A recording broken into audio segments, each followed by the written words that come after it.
talking about death. And specifically, we're talking about what happens in the very last moments of a life. Yeah, and this is a topic that I think makes a lot of people, uncomfortable. It can feel deeply unfair. It really can.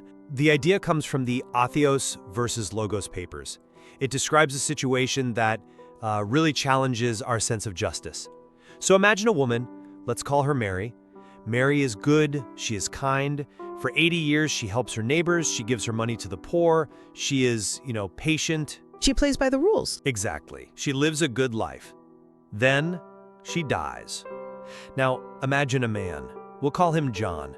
And John is not good. He's selfish. He cheats in his business. He lies to his family. He hurts people to get what he wants. He lives only for himself for 80 long years. But then comes the twist. Right. 5 minutes before John dies, he gets scared. He's on his deathbed. He prays. He says, "I am sorry." He truly, in that moment, accepts God. And according to many religious traditions, John gets the exact same reward as Mary. They both go to the same paradise. And that is the problem. It feels like a trick. It feels like John found a loophole.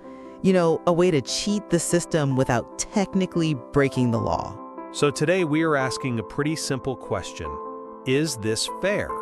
Is this deathbed bargain a beautiful act of mercy, or is it a mistake that just ruins justice? I'm here to represent the view called Atheos, and I believe this idea is dangerous. It insults the people who try hard to be good. And I'll be representing the Logos view. I believe this is all about transformation. It's about love, not math. Well, I want to start with the danger, because to me this looks like a broken system. It creates a problem we call moral hazard. That's a bit of an economic term. Break that down for us. Sure. Imagine you have fire insurance for your house, but the insurance company says, if your house burns down, we will pay you double what it's worth. Okay, that sounds like a great deal. It's too good. If you have that insurance, you might stop being so careful. You might leave the stove on, you might play with matches. You just don't care as much about the fire because you know you're safe. That is moral hazard. When you're safe from the risk, you tend to act badly. So you think the deathbed bargain is like a kind of bad fire insurance for the soul? Exactly. If I know I can be saved at the very last minute, why should I be good today? Why should I help my neighbor? I can have my fun being selfish now. I can steal and cheat, and then right at the very end, I just say sorry. And poof, everything's fixed. You think people will calculate it, like it's a math problem? A smart person would calculate it. A cynical person would say, I'll sin for 79 years. I'll be a saint for the last hour. If the reward is the same, why do all the hard work? I see your point. And if you look at life as a job, you are absolutely right. If Mary works for 80 years and John works for 5 minutes and they get the same pay, Mary is a fool. Mary's a sucker. She completely wasted her time. But that is where we disagree. The Logos view says that life is not a job. It is not a transaction. You're treating salvation like a ticket to a movie. You pay the price, you get the ticket. But isn't it a transaction? You do good things, you get heaven. No. In this view, it is a transformation. It is about becoming a new person. The source material uses a Greek word for this, metanoia. Okay, that sounds technical. What does it actually mean? Well, it's often translated as repentance, but that word it's a little soft. Metanoia means a change of mind, a total change of heart. It means you turn around completely. It isn't just saying words. It's a deep, fundamental shift in who you are. But can you really change that much in just 5 minutes? Time might not matter as much as we think it does. There's a famous story about this. It's called The Workers in the Vineyard. A landowner hires men to work in his field. He hires the first group at 6 in the morning. The early birds. Right. They work all day, it's hot, their backs hurt, they sweat. Then the owner hires a new group at 5 in the afternoon. The sun is going down, they work for only 1 hour. And then payday comes? Yep. And the owner pays the 1-hour workers a full day's wage. And the all-day workers must be thrilled, right? They're thinking if he paid them that much, He's going to pay us a fortune. That's exactly what they thought.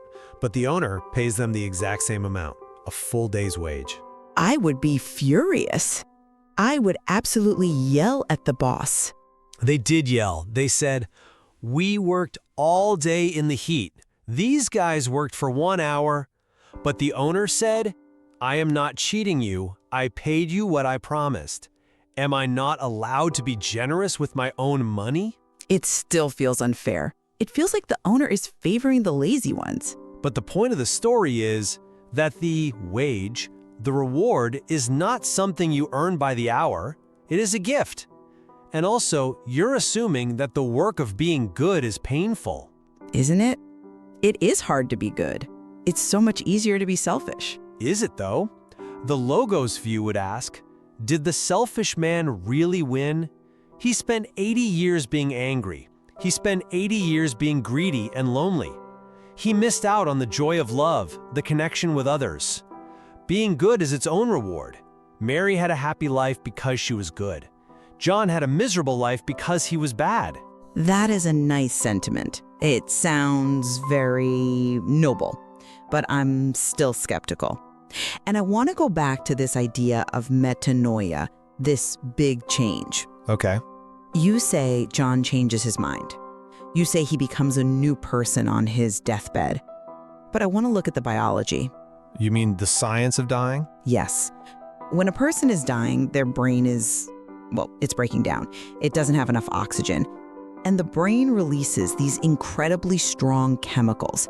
It releases endorphins, DMT. These are drugs made by the body. They can make you feel calm. They can make you see light. You think the spiritual experience is just a chemical trip? I think it might be. If a dying brain is scared, it tries to comfort itself. It creates a hallucination. So John might think he is finding God, but really his brain is just shutting down. How can we call that a moral change? It's just biology. That is a fair challenge. We are biological creatures. But let me ask you this. When you love someone, your partner or your child, your brain releases chemicals too.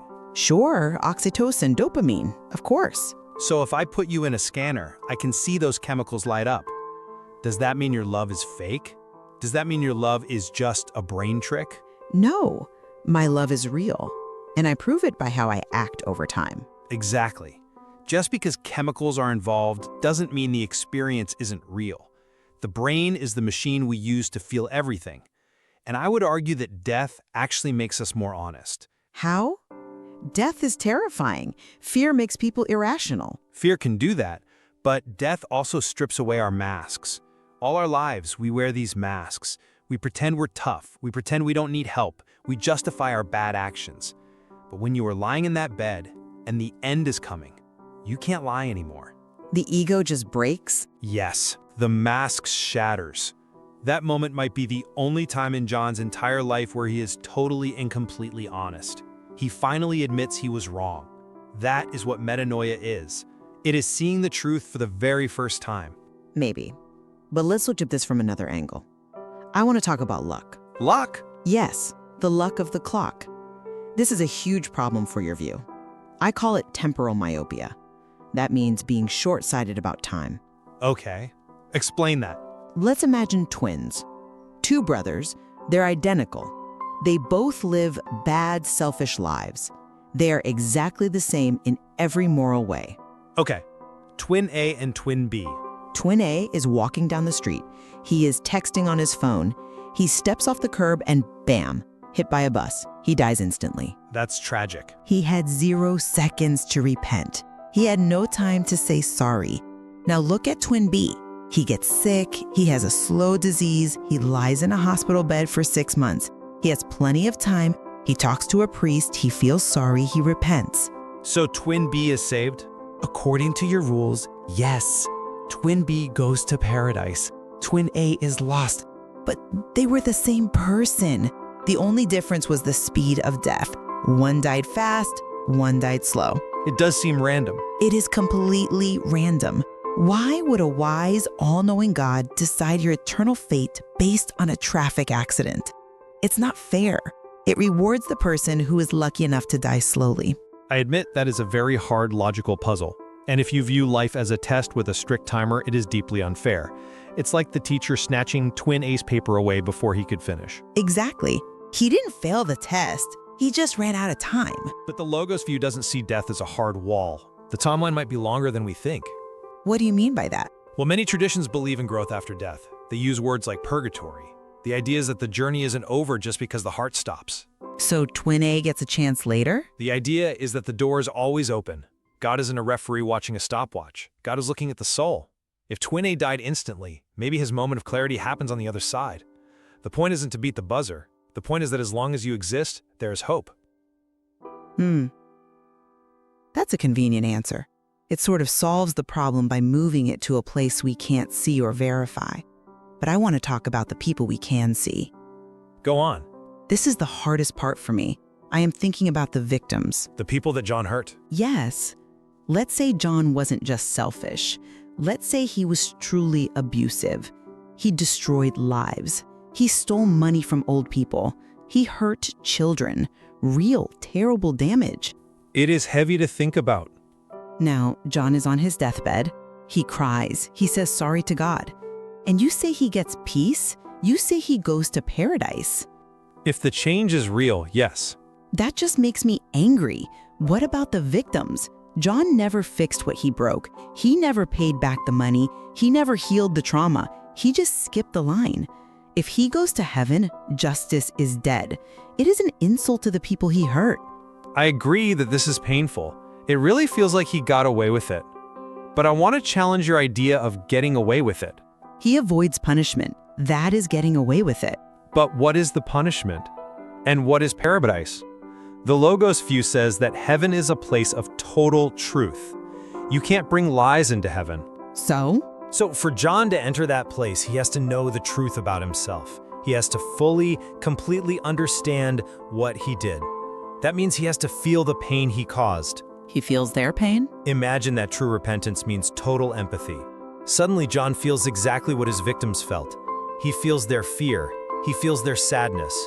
That is not a free pass. That is a fire. It burns. That sounds like punishment to me. It is healing, but it hurts. It's the pain of waking up. If John really changes, he looks back at his life with absolute horror. He sees how deeply wrong he was. But does that help the victim? That is the question. Is it better for a victim to see John scream in pain forever? Does revenge actually heal a broken heart? Or is it better to know that John finally understands? To know that he admits he was wrong? I don't know. I think many victims would prefer to see him punished. We have a deep, deep need for balance. An eye for an eye. We do. But the Logos view tries to move past an eye for an eye. Let me give you an image.